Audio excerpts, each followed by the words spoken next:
Este es un país de contrastes y hoy tenemos un claro ejemplo. Por un lado aparecen los resultados del informe Gallup Colombia, según los cuales el presidente Uribe tiene una favorabilidad del 70% y una aprobación a su gestión del 74%. 3 puntos más que hace 2 meses. Dicen también que el 58% de los encuestados votarían por el referendo y de ellos un 86% lo harían a favor de la nueva candidatura del jefe de Estado. Pero por muchos otros lados arrecian las críticas contra el mandatario, contra el referendo y contra la forma como fue aprobado. El ex vicepresidente Humberto de la Calle Lombana, uno de los padres de la Constitución del 91 y voz autorizada en los temas constitucionales, plantea en un diálogo con María Elvira Samper serias dudas sobre la legalidad de la ley de referendo aprobada en el Congreso y sobre la convicción que existe en el gobierno y en sectores afines de que la voz del pueblo es la que manda. De la Calle sostiene que Uribe sí será candidato y que tiene como jefes de debate a las FARC y a Hugo Chávez. María Elvira Samper entra al radar. Doctor de la Calle, entramos en la segunda etapa del referendo, está en manos de la Corte Constitucional y a juzgar por tanta risa y tanto alborozo y tanto grito y tanto abrazo en la Cámara la semana pasada, los uribistas parecen dar por sentado que eso es pan comido, porque finalmente la teoría es que es iniciativa del pueblo soberano, aunque la iniciativa fue de un grupo promotor amigo de Uribe. Sí, no, yo tampoco creo que eso sea pan comido y además molesta un poco esa forma como de presión sobre la Corte. Yo creo que debemos dejar que la Corte juzgue. Y ahí hay 2 temas importantes. ¿Hasta dónde llega el poder del pueblo? Esa tesis de que la voz del pueblo es la voz de Dios en derecho constitucional no sirve. El pueblo, por pueblo que sea, tiene limitaciones. Y la Constitución tiene unos fundamentos, un núcleo que es intocable. Y luego los vicios de forma. Pues hay iniciativa popular, la gente firma, pero todo esto tiene que estar sujeto a que el cumplimiento de las formas sea rigurosamente constitucional. Y según usted, ¿cuáles son los argumentos más protuberantes en contra del referendo? Es decir, en términos, por ejemplo, de procedimiento. En términos de procedimiento, me parece que el más visible es que en la Comisión Primera de la Cámara la reelección del 2010 fue negada y una iniciativa que es negada no puede ser revivida en la plenaria. Y tanto el tema de los impedimentos, la financiación, etcétera. Y en materia de fondo, ya la Corte, en el fallo sobre la primera reelección, se metió en términos de la competencia, es decir, al decir que no todos los, digamos, los poderes constituyentes, y entre esos no solo el legislativo, sino el pueblo, tienen límites, ¿sí? Es decir, no tienen la competencia para quebrarle el espinazo a la Constitución. ¿Usted cree que eso lo va a tener en cuenta la Corte? La Corte, incluso cuando habló de la reelección, tácitamente, hay que reconocerlo, dijo: la reelección por una vez no desfigura la Constitución, no es lo que llamó una sustitución de los elementos centrales de la Constitución. Pero en este caso no se sustituiría, es decir, habría que hacer una nueva, es casi que una constituyente, llamar a una constituyente para adecuar todos los otros organismos del Estado a esta posibilidad de que una persona se quede 12 años en el poder, para no hablar si se quiere quedar más. Pero además, yo soy partidario de la teoría de los límites de las reformas constitucionales, como tú bien lo dices, por cuenta del que sea, pueblo o Congreso. Yo pongo este ejemplo. ¿Puede vía referendo el pueblo colombiano restablecer la esclavitud? No. A nadie se le va a ocurrir. Digamos, aquí lo que hay detrás como de ese estado, el famoso estado de opinión, que es la doctrina uribista del poder, hay una concepción que yo diría es un poco primaria y retardataria de la democracia como el gobierno de las mayorías. Cuando hay una evolución a lo largo desde la democracia ateniense a la de hoy, que es que la democracia tiene unos valores mucho más allá del imperio de las mayorías, porque hay que garantizar a las minorías y porque además hay un núcleo que es la alternatividad en el poder para darle oportunidades a otros de acceder, ¿o no? Eso es absolutamente cierto y esa es la evolución del mundo. La Carta Democrática Interamericana, que es como quien dice la Constitución de América, dice que hay unos elementos esenciales de la democracia, más allá de lo que digan las constituciones, y entre ellos, como usted lo dice, pues está la alternabilidad, el control de los poderes, la separación de poderes, y eso es elemento connatural y esencial más allá de si uno tiene mayoría o no. Es que la tesis es la mayoría es para mandar, sí. No, y es que la mayoría no siempre tiene la razón. Pero además es para mandar, la mayoría es para mandar en democracia, pero respetando esos elementos que son esenciales a la democracia, respetando también el derecho de las minorías.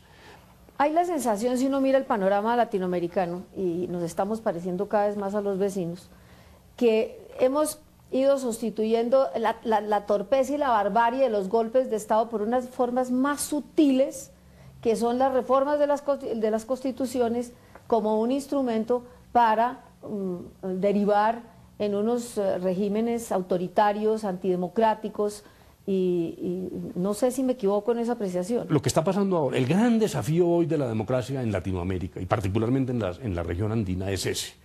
Ya no el viejo golpe de Estado, sino la manera como dentro del poder comienzan a recortarse los derechos de la oposición, las libertades. El señor Chávez cierra los periódicos, cierra la televisión, enmudece a la oposición, se toma el Consejo Electoral, se toma las Cortes. Y me parece que una tercera reelección, cambiando la Constitución, pues es un signo que realmente a mí me parece que debilita la noción de democracia. Puede significar eso, que es un poco el resultado de una crisis de la representación democrática, de una crisis, de una quiebra total y de una crisis de legitimidad de los partidos, que es lo que ha permitido los surgimientos de estos liderazgos caudillistas?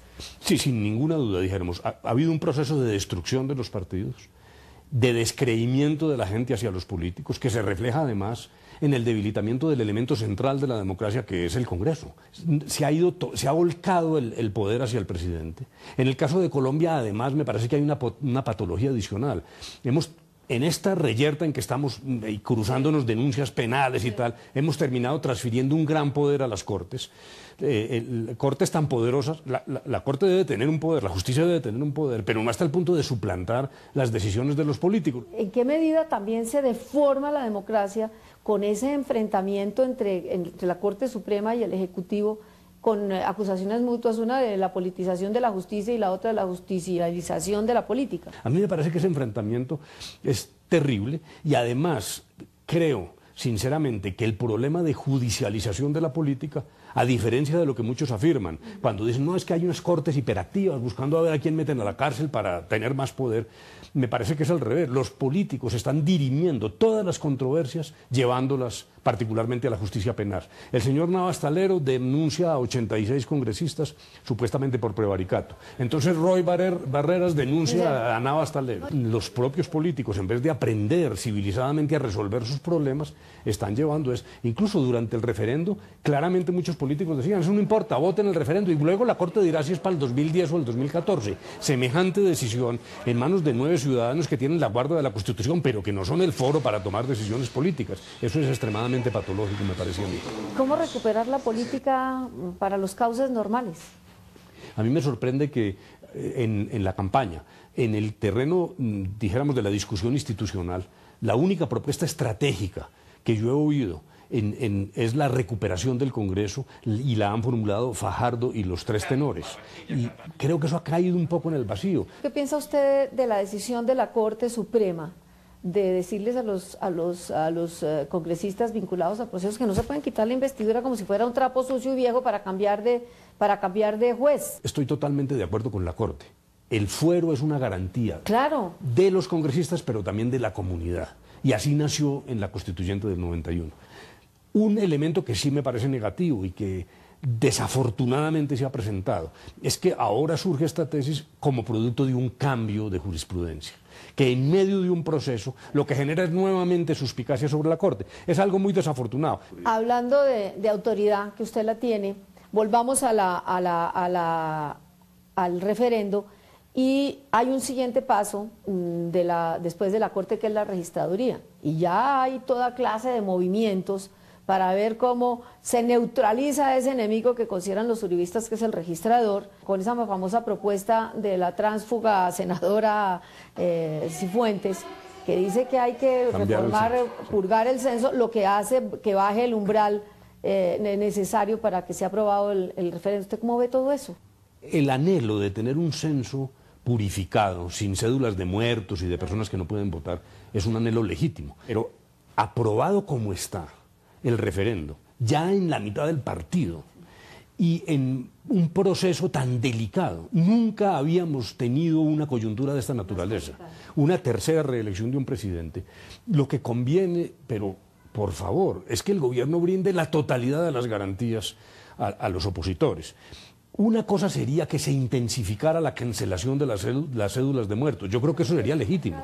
El gobierno, si destina dinero a eso, a mí me parece que no nos podemos quejar. Esa es la regla de juego. Claro. Cédula de muertos, cédula que debe salir. Pero lo que sí es muy grave es lo que están planteando algunos congresistas. Que solamente a partir del 2006 y cédulas nuevas lo que disminuyen, Claro, que es cambiar la raíz del censo. Ya bajarla no es un del problema, 29 al 11. ya no es un problema operativo, sino, es decir, es como Es si... demasiado sospechoso. No, como si en la mitad del partido se dijera que el penalti no se cobra a los 9:15, sino a los 3 metros. Sí. Yo espero que el presidente Uribe niegue eso, corrija eso, diga que hay una equivocación. Aquí le da a uno la sensación de que todo el mundo está pasando por la faja todo. Es decir, que estamos en un grado de desinstitucionalización total en medio de un gobierno muy popular y además haciéndole el juego dos factores que son las FARC con los horrores que cometen y el señor Chávez amenazándonos con mandarnos aviones, que lo que hacen es fortalecer el poder del presidente, que la gente cree que es el único que nos puede salvar cuando estamos metidos en un caos y la gente no se da cuenta. Sí, y entonces tenemos un primer gobierno de Uribe excelente, eso hay que decirlo, Uribe en ese primer... se reconoce. Pero sin ninguna duda. Un segundo gobierno ya donde empieza a aparecer, a raíz precisamente de la primera reelección, pues una serie, lindos y las cosas. Y una serie de compromisos, mientras las FARC sigan cometiendo las atrocidades que cometen y Chávez no cierre el pico, pues ahí no hay nada que hacer. Uribe sería reelegido. Con esos dos jefes de debate, pues eso es una aplanadora muy preocupante. ¿Sí? Pongamos el escenario de que el referendo pasa, que el registrador no se atraviesa, que se cumplen los tiempos, de que, en fin, ¿ve alguna posibilidad de que Uribe sea derrotado por algún candidato que salga de una consulta interpartidista? ¿Usted ve que hay la posibilidad de que haya un desgaste a medida que este tiempo vaya pasando? Yo creo que sí es posible porque me parece que el tema económico, yo empiezo a sentir que mucha gente se queja y dice, hombre, ya no me está yendo tan bien y tal. Luego dijéramos que la economía juega un papel en eso.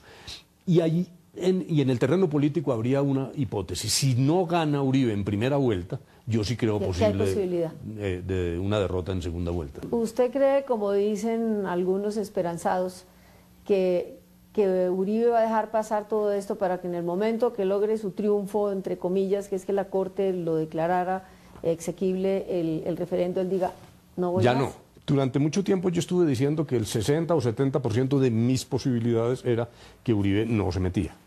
Eso ha cambiado, dijéramos, yo creo que ahora es a la inversa. No, pues es que todo parece indicar que sí. Pero yo, honestamente, sí reservo ahí, dijéramos así sea un 10%, porque es que me parece tan evidente que la primera víctima de todo esto es el propio Uribe, es decir, su imagen histórica. Mejor dicho, para un presidente lo que importa no es un volumen de 17 tomos diciendo qué hizo, sino las 3 líneas en la historia de Henao y Arrubla, que es la que van a estudiar los muchachitos dentro de 30 años. Y yo creo que si él cuidara eso, a mí francamente me parece que dejémosle alguna pequeña posibilidad de que eso ocurra, ¿no? Muchas gracias, doctor de la Calle. Bueno, buenas noches.